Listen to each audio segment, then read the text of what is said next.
So sa video ito, pag-aaralan natin ang linear data structure na stack. Ang stack ay isang linear data structure na nagsusunod sa LIFO principle or yung last in, first out. Yung huli mong dinagdag ay yun din ang una mong aalisin. Isang example dito ay yung plato na pag pinatong-patong, yung nasa itaas ang kukunin. So, ito, mayroon akong program na ginawa para matest natin yung stack at saka kunin natin yung equal point nila. So sa stack 1 ang ilalagay natin ay 1, 1, 1, 2, at 3. Sa stack 2 naman ang ilalagay natin is 2, 3, at 4. Sa stack 3 naman ay 1, 4, 1, tsaka 1. So ipapakita ng program kung saan sila, kung ano yung total height nila. Yung stack 1, 8, stack 2, 9, at saka yung stack 3 is 7. Saka ipapakita din ng program kung saan sila equal. So sabi dito, all stacks are equal at height 5. Saka i-compute na din ng program kung or ipiprint niya yung final stack kung saan pantay-pantay sila. Makikita natin na sa stack 1 ang value na lang is 1, 1, 1, 2 equals to 5. At sa stack 2, 2 at saka 3 is equal din sa 5. At saka sa stack 3 naman is 1, 4 is equals din to 5. So, magko-continue pa din tayo dahil gusto natin na maraming example. So, ang ilagay naman natin sa stack 1 ngayon ay 3, 2, 1, 4 at saka 3. Sa stack 2 naman is 2, 1, 1, 4 at saka 2. Sa stack 3 naman is 1, 3, 2, 1 at saka 1. Makikita natin dito na ang total height nila ay 13, 10 at saka 8. So sabi ng program, stack heights will never be equal kasi hindi sila talaga magiging pantay. Magbigay pa tayo ng example. Mag-guess pa tayo. Stack 1 ilagay ulit natin is 1, 4, 2, 2, tsaka 3. Sa stack 2 naman is 2, 1, 3, tsaka 1, tsaka 4.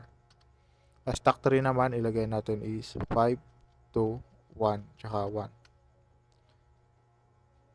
So ang print ng program natin, ang total height ng stack 1 is 12, sa stack 2 naman is 11, at saka stack 3 is 9. Sabi ng program, all stacks are equal at height 7. So, kakalabasan naman nito, yung stack 1 is 1, 4, at saka 2. Kung i-add natin yung lahat, equal to 7. Yung stack 2 naman is 2, 1, at 3, at saka 1, which is equals din to 7. Tsaka yung stack 3 naman, 5 at saka 2, equal din to 7. Magbigay pa tayo ng dalawang example pa. Sa stack 1 naman, ilagay natin ang 3, 5, 4, 8, at saka 1. Sa stack 2 naman is 2, 6, 5, 4, at saka 9 at saka 4. Sa stack 3 naman is 1, 6, 5, 4, at saka 7. So, ang print ng ating program, ang total height ng mga stack ay 21, 26, at 23. So, hindi din to magiging pantay dahil imposible.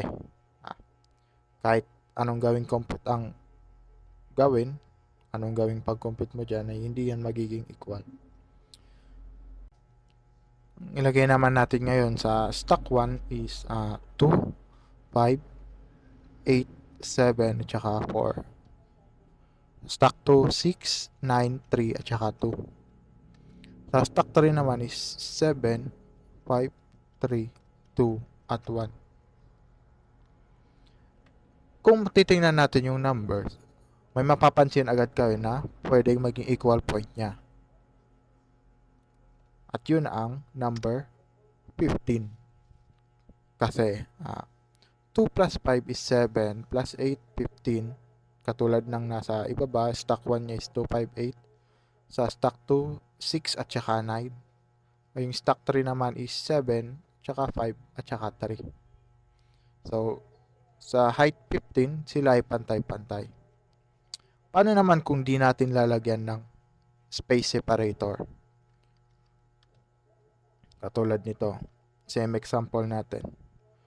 2, 5, 8. Pero yung 7 at 4, hindi natin paghihiwalayin sa space. Kaya, 74. Sa stack 2 naman, 69 at saka space 3 at saka 2. Sa stack 3 naman, ang ilagay natin is 7 space 5 space 3 space 21. So, magiging mas mataas yung total height kada stack kasi hindi na paghiwa-hiwalay. So, makikita naman natin dito yung total height na ng 1 is 89. Yung total height ng 2, 74 at yung sa 3 ay 36. Pero, kahit may space man o wala, hindi pa din siya naging pantay. So, para ma-stop na yung program, maglalagay na tayo ng N. Yun na. Maglalagay na siya ng thank you. So, yun lang. Dito na nagtatapos yung video. May natutunan kayo. See you sa panibagong video.